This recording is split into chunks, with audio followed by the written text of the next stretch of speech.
I'm Johannes Schmidt. Thank you for joining me for what is the final episode, which I'm recording here in the Maldives. I'm currently standing on the dock at the Kandooma Dive Centre, where I've had the absolute privilege this week of becoming a certified open water scuba diver. It's just been absolutely amazing to do that here. I've been on 8 dives out in the wonderful oceans around the island here. I've seen some amazing creatures, giant manta rays, sea turtles, sharks. It's just been absolutely brilliant. I'll be returning to Melbourne tomorrow, which is, of course, it's always bittersweet to come home from such a wonderful trip. And of course, all of that diving was completely incidental to the dominant purpose for which I came here, which was to record these launch episodes of Series 2 of Divorces Schmidt. In this episode, I'll be discussing restraints against travelling with children, including whether such restraints can be made in relation to travel within Australia. I'll also be discussing the Australian Federal Police Family Law Watchlist.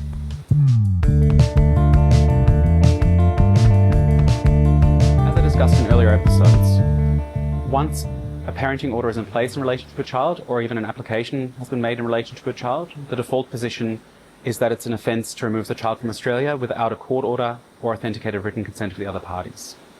So in effect, a restraint is automatically in place as soon as a parenting application is filed. So that means it's not really strictly necessary to apply for a restraint against another party or another parent taking a child outside of Australia. However, for practical reasons, it's generally a good idea to seek an express order if a client wants to restrain, and I'll talk about that a little bit more when I discuss the AFP's Family Law Watchlist. The power to order an injunction in a parenting case is found in Section 68 capital B of the Family Law Act. When one looks at its subsections, it quickly becomes clear that a travel restraint must be made on the basis of the personal protection of the child. The test for a travel restraint is really the other side of the coin of the test for a travel application, which I discussed in the last episode. So the same considerations under Kubler and Line apply. There is no default restraint against travelling with a child within Australia. In other words, parents are generally at liberty to travel within Australia without any permission being required from the court or another parent.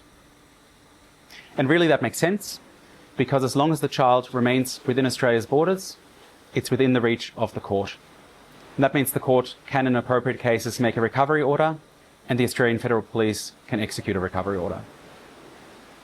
However, as I mentioned earlier, the court has power to make injunctions under Section 68B, and it's possible to apply for a restraint against travel within Australia, whether it's restraining a child being removed from a particular geographic area or restraining a parent from taking a child to a particular geographic area. But the court would need to be persuaded that that restraint is necessary for the personal protection of the child. From the cases that I've read, that power is usually only exercised in relation to permanent relocations rather than short-term travel. And in fact, a lot of the authorities about relocation usually have a carve-out specifically for short-term travel. Returning now to international travel, the Australian Federal Police maintains the Family Law Watchlist, which is also sometimes referred to as the Airport Watchlist.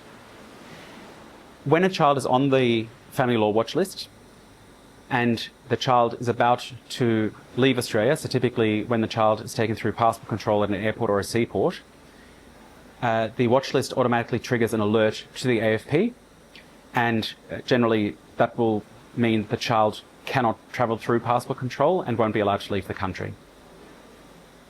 There are generally 2 ways to request that a child be added to the Family Law Watchlist. The first is when the family law courts make an order restraining the child being taken from overseas, or restraining a parent from taking the child overseas. That is usually coupled with a request that's recorded in the order that the child be added to the Family Law Watchlist. And the registry of the court which has made the order will typically communicate that request to the AFP on the same day, and the AFP will then action it. And so there's no need for the actual party or their lawyer to communicate with the AFP. The court manages that process. The other way is for a party directly to request that a child be added to the watch list, and the AFP has a form for this on its website. That form needs to be submitted together with a copy of either the order restraining the travel or an application restraining the travel. And that's really quite a powerful thing, because it means that before the other party has even been served with the application, before a court has made any determination, a child can already be added to the watch list. Technically, in my view, any application for a parenting order ought to be sufficient to add a child to the watch list, given the provisions of Section 65Z. But the AFP's form specifically requires an order or an application for an order restraining the removal of the child from Australia. On a practical level, the AFP's position makes perfect sense to me. If one parent is going to place the child on the airport watch list, they really should be squarely putting the other parent on notice of that and giving them the opportunity to resist that application and to seek permission to travel overseas with the child. Unfortunately, the self-help option, where a party can request that the AFP add a child to the watch list upon the filing of an application seeking a restraint against international travel, is vulnerable to abuse. A recent example of this is Justice Brash's decision in Robinson and Hayden, 2026 FETSI FAMC 1F 67. In that case, a judge in Division 2 had fairly recently made final parenting orders, including the father having sole decision-making responsibility for the child living with the father, and the child only spending time with the mother in accordance with the child's wishes. The father was planning to relocate overseas with the child back to his home country, and the mother then issued an application seeking a travel restraint and immediately requested that the child be placed on the watch list. Justice Brash found that given the final orders that had been made, the father was at liberty to relocate internationally without the mother's consent or without a further order. She ultimately found that there was no basis to reopen the case under 65D-AAA, and therefore dismissed the mother's application and ordered that the child be removed from the watch list. To protect against further abuses of the watch list by the mother, Justice Brash also made a specific order giving the father liberty to apply at short notice, including on weekends and after hours, directly to her Honour's chambers. I'm Johannes Schmidt. Thank you for listening. I hope that this discussion has been of use to you. If you'd like to be notified as I release further episodes of Divorce Schmidt, please follow me on your preferred social media platform, subscribe on YouTube, or subscribe on your favourite podcast platform.